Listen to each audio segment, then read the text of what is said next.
मानसि गावथारनाय बुथारनाय गावखौ जागासिनो दङ। लिडाराथ' राजु नार्जारी भाइ मोनसे फैगौ इलेक्सनाव जुदि नबसरनिया इलेक्सन कन्टेस्ट खालामबावोब्ला बिनि दायनिगिरिया सोर जागोन? राजुआ मिसा खोथा बुंग्रा होनना बुंगोन। राजु नार्जारीमोननि आशीर्बादाव बिसिनि अननायाव आं जेलावसो दङ। आरो राजु नार्जारी फंबाया मोनसे खोथा बुंबावदों जे नबसरनिया बर' कसारी होननानैसो सार्टिफिकेट लादों। उरखाव गोरा ब्रह्मआ जातिनि सेन्टिमेन्ट दंमोनब्ला बे सार्टिफिकेटखौ केन्सेल खालामनांगौमोन होनना बुंदोंमोन। आं बे बुंनाया गोरोन्थि जायाखै। दिनै शत्रुआ गावनि न'खौ सावनो फैबाय, जोंनि अधिकारखौ सेनानै लाबाय, जोंनि मोन्थायखौ सेनानै लाबाय। ट्राइबेल बानायोब्ला बिनि ट्राइबेल बानायनि क्षमताया पार्लामेन्टआसो। जोंलायनो नबसरनियानि सार्टिफिकेटआ केन्सेल जाबाय, दानजाबाय, बिनि एमपि दानजासिगोन होननानै बुंदों, रंजादों, बेदर जादों, पार्टि जादों। बे बाथ्राखौ बे राजुआ बुंदों। बे एखेबारे बाराद्राय बिदि मिसा खोथा बुंनाया उचित नङा। लिडारफ्रा लिडार बादि दा माबा जानांसिगौ। राजु भाइमोना मोनसे दायथ' लाबाय, एफा गिदिर पार्टिनि सासे जेनेरेल सेक्रेटारि जाबाय, दायथ' गोनां जाबाय। दा गावनि दायथ'खौ खालामनांगौ। बेबायदि बुंनानै गावनि वाइटखौ नस्थ' खालामनानै लानाङा, गावनि मान मर्यादाखौ नस्थ' खालामनानै लानाङा। बिदि बुंनानै बियो गावखौ नंखाय खोथा बुंग्रा होननानैसो एस्टाब्लिस खालामना लानाय जायो। आं दाय होआखै बेखौ, दा बेखौ आं निमाहाबो बिनो थिनाखै। खिन्थु गावनि भुलखौ जुदि माबायोबा संसोधन खालामनोब्ला आरो बे रायजो राजाफोरजों जुदि मोजां मोनजानोब्ला आरो गावनि आदर्शखौ जुदि बे दिन्थिनोब्ला बे बुंनाया मोजां। बेबायदि जायाखैमोन, बे रं जादों, बिदि रंजायाखै, बिदि बमा फुथायाखै, बेखौ बुंनो हायो। दा आं रायजो राजाबो मिथिहोयो बेखौनो जे जोंहा खुनु दिन बे रोखोम कालचार गैया, जोंहा हुदा गैया। बबेबा मोनसे खामानि मावनानै देरहाब्ला जे जों रंजायो, जों फुरथि जायो, बमा गावो, जोंहा बे रोखोम खुनु हुदा गैया। जों बिदि रंजायाखै।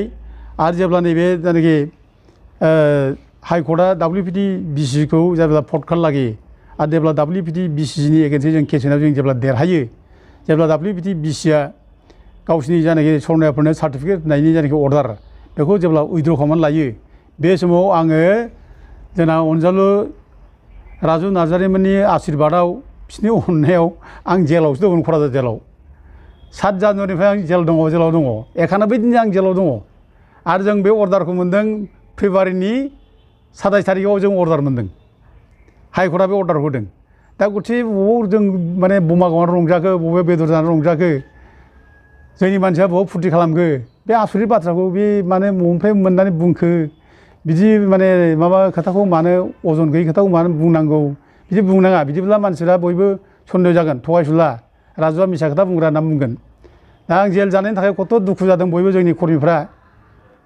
जानो लोंनो खहाबा, फुरथि गैया। रायजोफ्राबो रंजानो बहा, रायजोफ्राबो आंनि थाखाय सोरबा प्रार्थना खालामदों, फुजा खालामदों। आरो जोंनि माखासे जोंनि कर्मिफ्रा हयथ' मा जाबावनो सिन्था खालामदों, गिदों।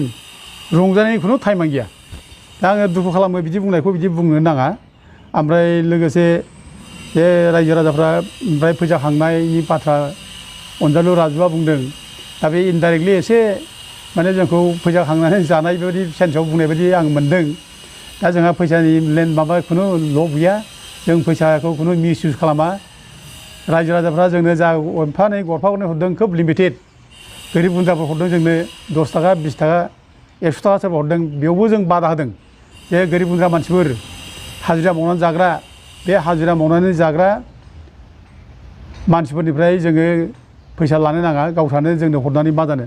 जाथिनि सेन्टिमेन्ट दं होननानै जोंनो हरसै, गावस्रानो ओंखाम रसा लांसै। बिदि पजिसन जायोब्ला खोब गाज्रि जागोन। गथिखे फैसाखौ जों बे गोरिब गुन्द्रानिफ्राय दाला। जों बे बाथ्राखौ जों बुंखादों। आरो जा फैसा मोनो जों बेखौ खोब मोजाङैनो जों बाहायो, खोब अनेस्टलि जों बाहायो। जाला लोंला जों बिदि खालामा।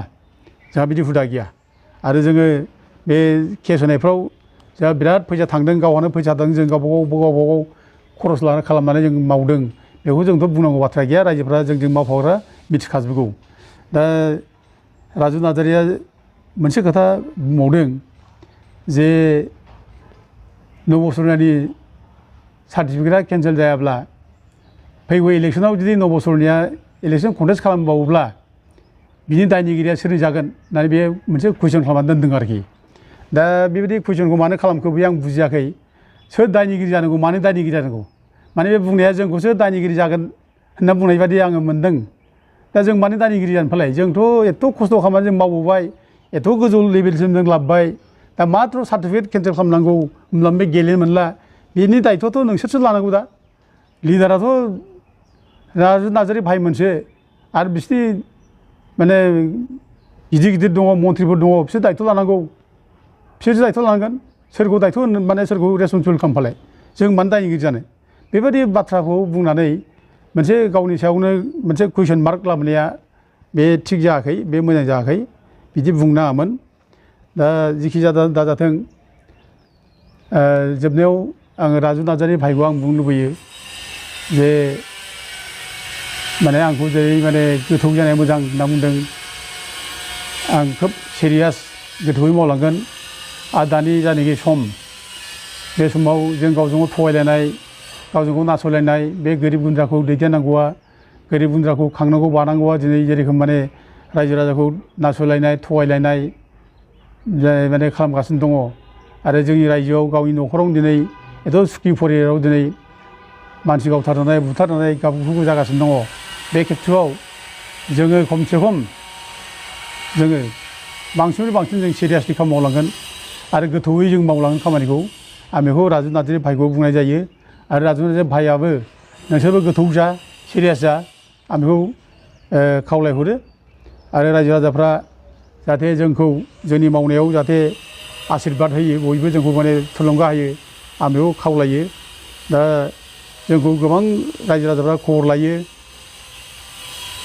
बे नबसरनि केसा मारै जाखो खबर लायो दा बेफोर खबर लानाया जोंनि थाखाय बिराद गिदिर गिदिर थुलुंगा बिसोरनो जोंखौ थुलुंगा होनाय जायो बे खबर लानाया बिराद गिदिर थुलुंगा जोंखौ मावनो थाखाय माने जोंनि गोहोखौ फोराननाय जायो जों मनबल मोनो दा खिन्थु जोंना राजु भाइमोना एथ' जों बे खामानि मावबाय नबसरनि केसखौ जों एथ' गोबाव जुजिबाय 5 बोसोर नै 10 बोसोर जानोसै मावबोबाय एथ' खस्थ' थाखा फैसा खरस खालामबाय दा बेफोराव फंसे खोथा बुंनायमोनब्ला बे माब्रै जाखो आदा बे नबसरनि केसा माबा मोनसे उसुबिदा जादों नामा बेफोरखौ जुदि सोंनायमोनब्ला जों बिराद मनबल मोनगौमोन जों बिराद फुर्ति मोनगौमोन खुसि मोनगौमोन जे राजु नार्जारि भाइमोनाबो जोंखौ खबर लायो बयबो जोंजों दङ दाबो जों सानगौमोन खिन्थु दुखुनांथावा बेनो जोंखौ जेबो खबर लायाखै जोंनो जेबो माने थुलुंगाबो होनाय जायाखै बेफोराव जों एसे दुखु मोनो दा बिदि जानो नाङा आङो जोंनि नेताफ्रा फैगौ समफ्राव जाहाथे माने रायजोनि अलखद समाव जाहाथे बयबो गोख्रों जायो गाबथालायो नङै खोथाफोरखौ जाहाथे बुंलायलाया नङै खोथाखौ बुंनानै जाहाथे रायजोफोरखौ आन्दायहोआ आं बेखौ बयबो खावलायहरो बे नबसरनानि जानाखि सार्टिफिकेट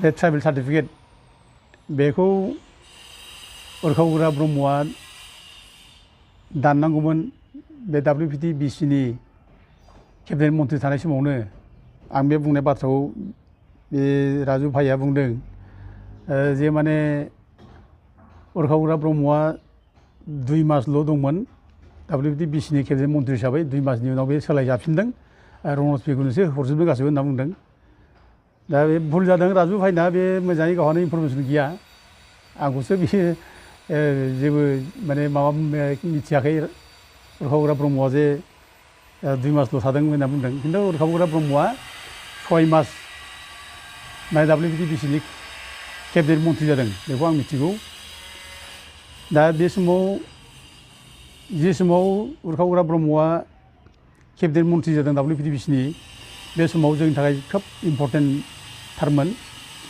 बे समाव जोङो नबसरनानि जानाखि सार्टिफिकेट बर' कसारि लानानै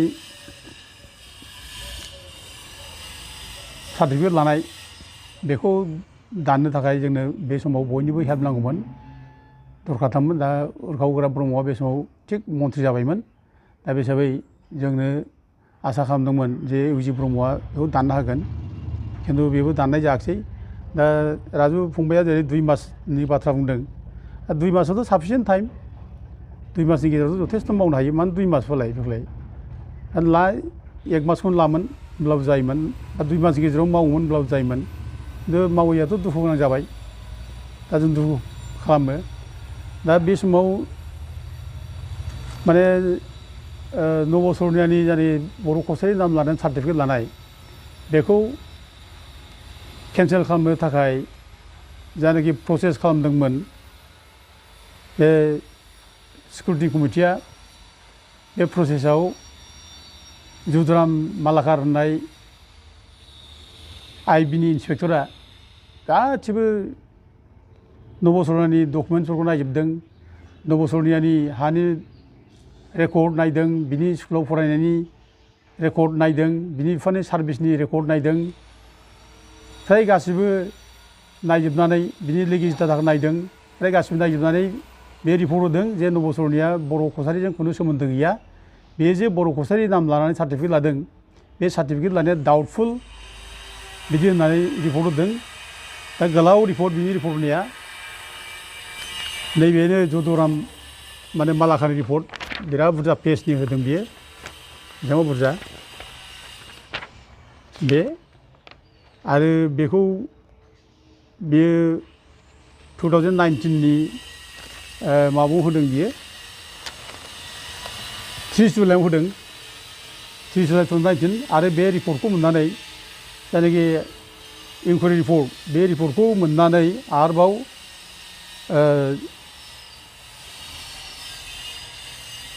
2020आव WTBTBCनि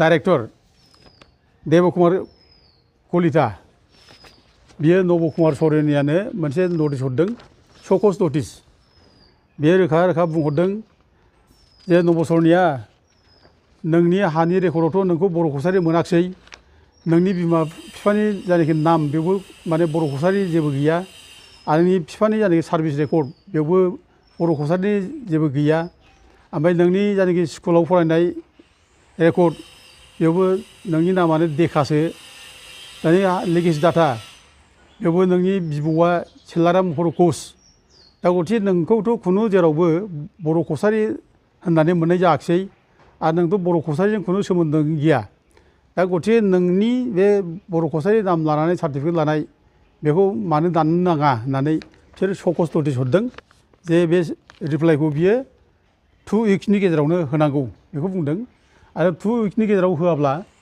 आरोबाव मास मोनसे नों टाइम लानो हागोन होनना बुंदों दा बे लिरनाया ओरै लिरदों आं बेखौ फरायना होनो सानदों ओरैहाय जोबनायाव ओरै लिरदों व्हेरेज इन view of the findings of the vigilance officer your ST plain certificate is liable for immediate cancellation and confiscation. You are therefore issued this notice to submit your explanation as to why government in the WPT and BC department should not cancel your ST plain certificate or wait. You are replied should reach this office within 2 weeks from the receipt of this letter. Failure to reply within the stipulated time shall render any appeal letter null and void. Should you require more time for submission of explanation or desire an opportunity for hearing your petition for the same has to reach the undersigned within 2 weeks from the receipt of this letter. However, please note that the maximum time extension that shall be given is 30 days. बेबादि नबसरनानै notice होदों आरो बेखौ 2020आवनो हरदों बेखौ 11/3/2020 बेयाव WPT/BC डिपार्टमेन्टनि डाइरेक्टरा हरदों नबसरनियानो दा खिन्थु नबसरनिया 1 मास बारलांब्लाबो जेबो रिप्लाइ होआखै जेबो मायाखै बे साइलेन्ट थादों सिरि थादों दा बिनि गेजेराव जोङो WPT/BCखौ ट्राइबेल सार्टिफिकेटखौ केन्सेल खालामनांगौ होननानै जों रिकुवेस्ट खालामबाय थादों दा खिन्थु बे समाव BTCनि इलेक्सन फैनोसै होननानै जासिगोन होननानै WPT/BCआ इलेक्सन बारग'थोंसै होनना बुंदों आरो बिनि उनाव BTC इलेक्सन बायखांनानैबो आरोबाव माने एसेम्बलि इलेक्सन बे बायथोंसै होननानै बुंनाय जादों दा खिन्थु एसेमब्लि इलेक्सन बायनायनि उनावबो माने टाइम लाबाय खालामाखिसै दा जेब्ला उरखाव गोरा ब्रह्मआ WPTBCनि मन्थ्रि जाबाय केबिनेट मन्थ्रि बे समाव बेखौ लोगो मोनफैबाय बे बिराद मोजां टाइमखौ लोगो मोन्दों बिराद मोजां टाइम जेराव कास्ट सार्टिफिकेटखौ केन्सेल खालामनो थिननायनि श'कज नटिस दङ आर्मिनि बर' कसारि नाम लानानै सार्टिफिकेट लानाय बेबो इलिगेल बे डाउटफुल होनखाबाय बे बर' कसारि नङा होनखाबाय दा गथे बिनि सार्टिफिकेटखौ केन्सेल खालामनोल' बाखिमोन बे समाव जुदि केन्सेल खालामोमोनब्ला बिनि एमपिआ बै समाव थाङो दा इउजि ब्रह्मआ मास मोननै जुदि दंमोनब्ला बे मास मोननैयाव जथेस्थ' मावनो हायोमोन दा अनजालु राजुआ मास मोननै होननानै बे भुल खोथा बुंदों मास मोनथाम 6 मास दंमोन बियो बे 6 मास टाइम मोन्दों 6 मास टाइमाव मोजांनो माने सानै हयै मावनो हायामोन खिन्थु मावनाय जायाखिसै दा आङो बुंनो लुबैयो जे आं जे बुंदोंमोन उरखाव गोरा ब्रह्मआ जातिनि सेन्टिमेन्ट दंमोनब्ला बे सार्टिफिकेटखौ केन्सेल खालामनांगौमोन होनना बुंदोंमोन आं बे बुंनाया गोरोन्थि जायाखै आं नंगौ खोथा बुंदों थारैनो इउजि ब्रह्मआ जातिनि सेन्टिमेन्ट दंबा बेखौ दाननांगौमोन आरो मख'नाय जायो जे जेब्ला 2014आव नबसरनिया इलेक्सन गेलेयो इलेक्सन गेलेनानै बे देरहायो आरो जोंना इउजि ब्रह्मआ माने एमपि इलेक्सन गेलेनानै सेकेन्ड पजिसन मोनो अब्ला आयेन बादियै सेकेन्ड पजिसन मोननाया केस होनो हायो आरो केसआव देरहायोब्ला गावनो एमपि जानो हायो एमपि क्लेम खालामनो हायो बे आयेनाव दं बेनिखायनो इउजि ब्रह्मखौ आदा जनरलाल बसुमतारिया थांनानै रिकुवेस्ट खालामहैदोंमोन केस होनो आरो बेखौ आंनो थिनहरदों आदा जनरलालखौ आदा नों थांदो आंजों हयथ' इउजि ब्रह्मआ मोजाङै माने गोरोबलायनाय नङा बेनिखायनो नों थांनानै रायलायदो होननानै बुंनायाव आदा जनरला थांनानै रायलायदों बेजों आरो आदा जनरला जेब्ला रायलायो आदा जनरलनि सिगाङाव इउजि ब्रह्मआ बुंदों जे माने केस होनानै मा जानो जोंखौ ओरैनो गुबुनफ्रा गाज्रि मोनजोब्बाय उनाव बर'फ्रा जोंखौ गाज्रि मोनजोब्बाय जोंल' मानो बर'फ्रा गुबुन जाथिफोरजों मानो सथ्रु जानो बेबायदि बाथ्रा बुंनानै बे केस होनो हाया होननानै बे बुंहरनाय जादों दा बे हिसाबै बिथाङा जे माने केस होआखै दा बेफोरनिफ्राय जोङो बिनि सायाव गोबां बाथ्रा बुंनो हायो जे दिनै सथ्रुआ गावनि न'खौ सावनो फैबाय जोंनि अधिकारखौ सेनानै लाबाय जोंनि मोन्थायखौ सेनानै लाबाय बेयावबो जों जुदि सिरि थायोब्ला जों माबायदि जाथि सिबिग्रा जानो फालाय जोंनि अधिकार बे एमपिआ जोंनि अधिकार नायल' जाल' मोनसेल' एमपि सिट बे एमपि सिटखौ सेनानै लानायाव जों बोरै सिरि थानो हायो आरो उरखाव गोरा ब्रह्मआ जाथि सिबिनो होननानै ओंखारबोनाय मानसिया जुदि बे समावबो जुदि सिरि थायोब्ला जाय मानसिया सार्टिफिकेटखौ सेनानै लाबाय जाय मानसिया जोंनि अधिकारखौ सेनानै लाबाय बे अधिकार सेनानै लानायखौ बुंनो थाखाय बियो गुबुन जाथिजों जुदि माने गाज्रि मोनजानो गियोब्ला माबायदि जाथि सिबिग्रा जानो हायो दा बेफोरबायदि सेन्सखौ लानानै आं बुंनाय जादों जे नब कुमार सरनानि सार्टिफिकेटखौ जुदि इउजि ब्रह्मआ जातिनि सेन्टिमेन्ट दंनायमोनब्ला दाननो हागौमोन बे बाथ्राखौ आं बुंनाय जादों दा आं बेखौनो बे समावनो बुंनो हायो राजु फंबायखौबो आं बुंनाय जायो जे आङो माने गाज्रि माबाजों बुंनाय जायाखै खिन्थु राजु फंबायाबो बे सेम बाथ्राखौनो जों जेब्ला माने बर' साहित्य सभानि अफिसाव मिटिं खालामो जनजाति सुरक्षा मन्चआ बे 2014आव अब्ला बे सेम बाथ्राखौनो राजु फंबायाबो गावबो बुंफैदों जे जोंल' केस होनानै मा जाबावनो बर'फोरखौ बयबो गाज्रि मोनजोब्बाय उरखावा जेखौ बुंदों बे बाथ्राखौ बुंदों आं दुखु मोनो बेबायदि मानो बुंखो राजु फंबाया बिदिखौथ' बुंनाङामोन बियो दा बे खेथ्रआव जोंहा एसे दुखु मोननाय फैयो आरो जों जातिनि सिबिनो नागिरग्रा मानसिफ्रा जातिनि खामानि मावनो नागिरग्रा मानसिफ्रा जुदि जोङो जोंनि अधिकारखौ सेनानै लांनाय सथ्रुफोरखौ जुदि गिनानै थायोब्ला जों मा जाथि सिबिबावनो दा दिनै बे खारनावथ' जों दिनै जोंनि एमपि सिटखौ जों खोमाना लानो गोनां जाबाय मालाया दिनै सेनानै लाबाय दा दिनै लासिंसिं जों दिनै बोरै जों रायजो राजानि सिगाङाव बोरै थांनो दोनसै जोंनि अधिकारखौ खोमानानै लानायनि उनाव जों दिनै रायजो राजानि सिगाङाव जों बोरै बुंनांगौ दे जे उरखाव गोरा ब्रह्मनो भट हो जोङो माने उरखाव गोरा ब्रह्मखौ जों माने लिडार मानियो जों बोरै बुंनांगौ दोनसै बेफोरथ' बिराद गिदिर कुइसन जायो दा बेबो जाया बेफोर माने दुखुनांथाव बाथ्रा दा बे जिखि जाथों आरो राजु नार्जारि फंबाया मोनसे खोथा बुंबावदों जे नबसरनाया बर' कसारि होननानैसो सार्टिफिकेट लादों बे सर'निया हिसाबै माने इलेक्सन गेलेयाखै होनना बुंदों। दा बेथ' गोदानसो बाथ्रा बुंनाय जाबाय बिनिया। बेथ' जों आगोलावनो बेबायदि माने बर' कसारि सार्टिफिकेट लानायनि थाखायथ' जोङो बेखौ कमप्लेन होदों, बिनि एगेन्स्टै केस होदों जे नब' सर'निया बर' कसारि जाथिनि मानसि नङा, बे सर'निया जाथिनि मानसि, बे सर'निया जाथिनि मानसिनो बर' कसारि होननानै मानो सार्टिफिकेट होखो, बे इलिगेल सार्टिफिकेट बियो आरो बेजों एमपि दारायनो हाया बेबायदि होननानैथ' जोङो केस होदों। आरो बिनि सार्टिफिकेटखौ मोननानैथ' जों गिबि फार्स्टआवनो जों 2014आव जों केस होदों हाइकर्टआव। नैबे माने हाइकर्टनि अर्डार बे जों केस होनाय अर्डार, बे केस होनाय अर्डार हिसाबै हाइकर्टआ स्पस्ट' बुंदों बे समावबो जे जानाखि माने ट्राइबेल संघआ सार्टिफिकेट होगासिनो दङ सर'नियाफोरनो, बिसोर सार्टिफिकेट दाहो, बिसोर ट्राइबेल नङा ओरै होनना बुंदों, बिसोर ट्राइबेल लिस्टआव गैया होननानै बुंनो हादों। आरो लोगोसे जानाखि नब' सर'नियानो बर' कसारि नाम लानानै सार्टिफिकेट होदों, ट्राइबेल सार्टिफिकेट होदों, बेबायदि ट्राइबेल सार्टिफिकेट दाहो बेबायदि बाथ्राखौ बुंनाय जादों।